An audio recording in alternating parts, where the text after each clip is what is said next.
Breaking news చూస్తున్నాం. తెలంగాణ ప్రభుత్వానికి సుప్రీంకోర్టులో ఎదురు దెబ్బ తగిలింది. ఓటుకు నోటు కేసు నుంచి జెరూసలేం మత్తయ్య పేరును తొలగిస్తూ తెలంగాణ హైకోర్టు గతంలో ఇచ్చిన తీర్పులో జోక్యం చేసుకోలేమని సుప్రీంకోర్టు స్పష్టం చేసింది. మత్తయ్య పేరును ఎఫ్ఐఆర్ ఛార్జిషీట్ నుంచి క్వాష్ చేయడానికి తగిన కారణాలు ఉన్నాయంటూ హైకోర్టు నిర్ణయాన్ని సుప్రీంకోర్టు సమర్థించింది.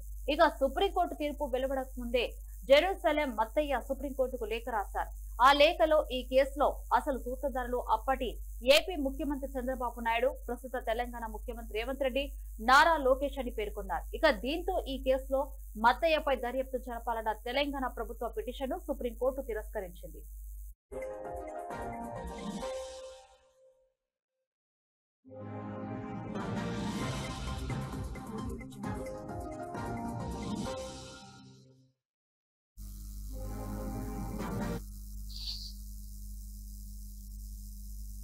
ఇక దీనిపై మరింత సమాచారం మా ప్రతినిధి భరత్ అందిస్తారు. భరత్, అటు ఓటుకు నోటు కేసు విషయానికి వచ్చేసరికి చూసినట్లయితే గత 2 రోజుల నుంచి కూడా చర్చనీయాంశంగా మారిందని చెప్పొచ్చు.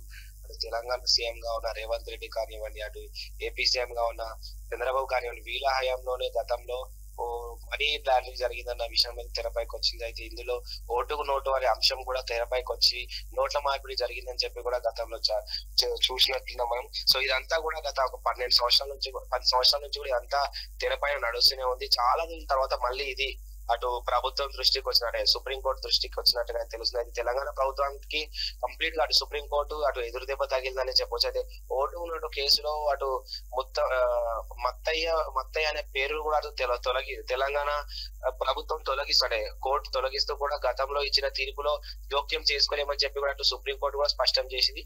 అయితే మత్తయ్య పేరును ఎఫ్ఐఆర్ చార్జ్ షీట్ నుంచి కూడా అటు క్వాష్ చేయడానికి తగిన కారణాలు ఉన్నాయంటూ కూడా అటు హైకోర్టు అయితే నిర్ణయాన్ని అయితే సుప్రీంకోర్టు సమర్థించిందని చెప్పొచ్చు.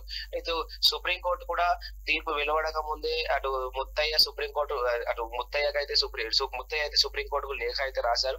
ఆ లేఖలో కూడా ఈ కేసులో అసలు సూత్రధారులు అప్పటి ఏపీ సీఎం చంద్రబాబు, అదే విధంగా ప్రస్తుతం తెలంగాణకు ముఖ్యమంత్రిగా ఉన్న రేవంత్ రెడ్డి అయితే తను క్లియర్ గా పేర్కొన్నారు. అంతేకాకుండా అటు నారా లోకేష్ హస్తం కూడా ఇందులో ఉందని అయితే తను చెప్పడం జరిగింది. అయితే ఈ కేసులో ప్రధానంగా ఉన్న వ్యక్తులను కాకుండా నాకు ఎటువంటి సంబంధం లేని వ్యక్తిని, అంటే నేను కేవలం నిమిత్తిని మాత్రమే, కానీ నన్ను ప్రతిసారి వీళ్ళు తెరపైకి తీసుకొస్తున్నారని చెప్పి కూడా మత్తయ్య అయితే చెప్పడం జరిగింది.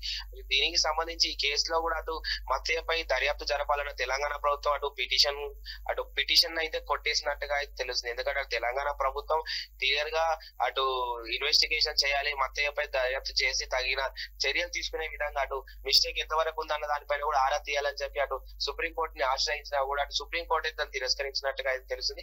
ఎందుకంటే గతంలో కూడా మొదటి నుంచి కూడా ఇప్పటి వరకు కూడా అటు రేవంత్ రెడ్డి పేరు కానీ, అదే విధంగా చంద్రబాబు పేరు మాత్రమే తెరపైకి వస్తున్నాయి, కానీ ఎప్పుడు మత్తయ్య పేరు అయితే తెరపైకి రాలేదు.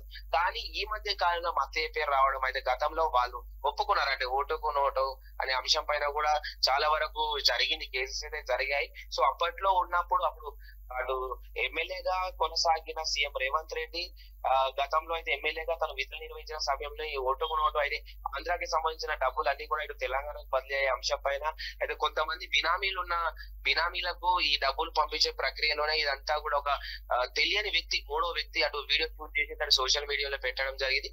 దీని నేపథ్యంలోనే అటు ఓటుకు నోటు అనేది కూడా బయటకు వచ్చిన తర్వాత చాలా సంచలనం క్రియేట్ చేసింది. ఆల్మోస్ట్ ఆ సమయంలో చూసినట్లయితే ఇదంతా కూడా ఒక హైలైట్ ఇన్ఫర్మేషన్ అని చెప్పొచ్చు. అయితే అది ఇప్పటికి కూడా కొనసాగుతూనే ఉంది. అటు మత్తయ్య అయితే అటు సుప్రీంకోర్టు అయితే తన పైన వేసిన పిటిషన్, అంటే తన పిటిషన్ కూడా తిరస్కరించినట్టుగా అయితే ఇటు తెలంగాణ ప్రభుత్వం నుంచి సీఎం రేవంత్ రెడ్డి కూడా ఇందులో పాల్గొంది కాబట్టి ఖచ్చితంగా తన పైన యాక్షన్ తీసుకునే అవకాశం ఉన్నట్టుగా అయితే తెలుస్తుంది.